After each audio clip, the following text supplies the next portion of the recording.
போகிறோம்னா கார் ஏசியில் ஏற்படும் பாதிப்பு பற்றியும் அதை எப்படி பராமரிக்கணுன்ற பற்றி தான் இந்த வீடியோவில் நம்ம பார்க்க போகிறோம். நம்ம வீடியோ பிடிச்சிருந்தா லைக் பண்ணுங்கள், ஷேர் பண்ணுங்கள், மறக்காமல் சப்ஸ்கிரைப் பண்ணுங்கள். நான் போகிற அடுத்தடுத்த வீடியோ உங்களுக்கு வேணும்னா பெல்லுக்கான பட்டனை கண்டிப்பாக ப்ரெஸ் பண்ணுங்கள். வாங்க நம்ம இப்போ வீடியோக்குள்ளே போகலாம். ஃபர்ஸ்ட் டாப்பிக்கே நம்ம என்ன பார்க்க போகிறோம்னா ஏசியில் ஏற்படுற பாதிப்பை பற்றி தான் பார்க்க போகிறோம். அந்த பாதிப்பு யாரால் ஏற்படும்னா மோஸ்ட்லி வந்து பார்த்தீங்கன்னா நம்மளால தான் ஏற்படும். அது என்னன்றதை நான் உங்களுக்கு விளக்கமாக இப்போ சொல்கிறேன்.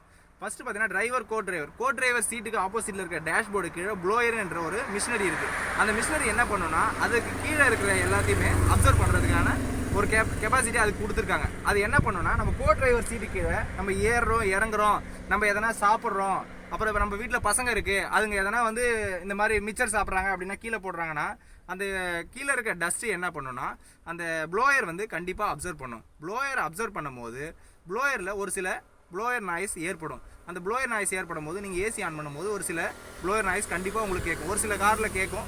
அதுக்கப்புறம் அந்த ப்ளோயர் நாய்ஸை நீங்கள் க்யூர் பண்ணலன்னா அடுத்து என்ன போகும்னா கண்டென்சர் பாதிக்கும்.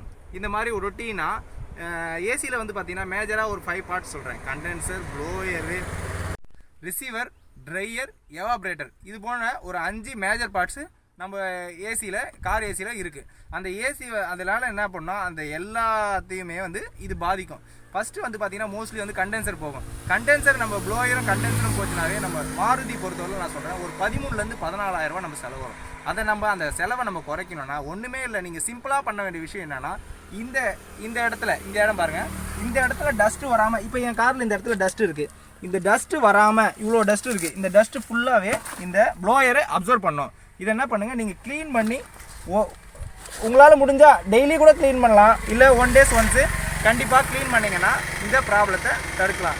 இன்னொன்று சொல்லுவாங்க, கம்பெனிக்கெலாம் போனீங்கன்னா ஏசி வெண்ட் போடுங்க நல்லா ஏசி கூலிங் வரும். அதெல்லாம் சும்மா ஏசி வெண்ட்லாம் போடாதீங்க, அதெல்லாம் ஒன்றுமே கிடையாது. ஏசி வெண்ட் போடுறதுக்கு பதில் ஏசி வெண்ட்டுக்கு 300 ரூபா கேட்பாங்க சார்ஜஸ். ஆனால் நீங்கள் அதை போடாதீங்க, கூட ஒரு 300 ரூபா போட்டு 6 மாதத்துக்கு ஒரு முறை ஏசியில் இருக்கிற கேஸை சேஞ்ச் பண்ணுங்கள். கண்டிப்பாக உங்களுக்கு நல்ல கூலிங் எஃபெக்ட் கிடைக்கும். இதை நீங்கள் கரெக்டாக மெயின்டைன் பண்ணிங்கனாவே உங்கள் காரில் ஏசியில் எந்த வித ப்ராப்ளம் வராது. ஓகேங்களா? நம்ம வீடியோ பிடிச்சிருந்தா சப்போர்ட் பண்ணுங்கள், லைக் பண்ணுங்கள், ஷேர் பண்ணுங்கள், கொஞ்சம் ரொம்ப சப்போர்ட் பண்ணுங்கள். நான் சேனலை ஆரம்பிச்சிருக்கேன். ஓகேங்களா? நன்றி, வணக்கம்.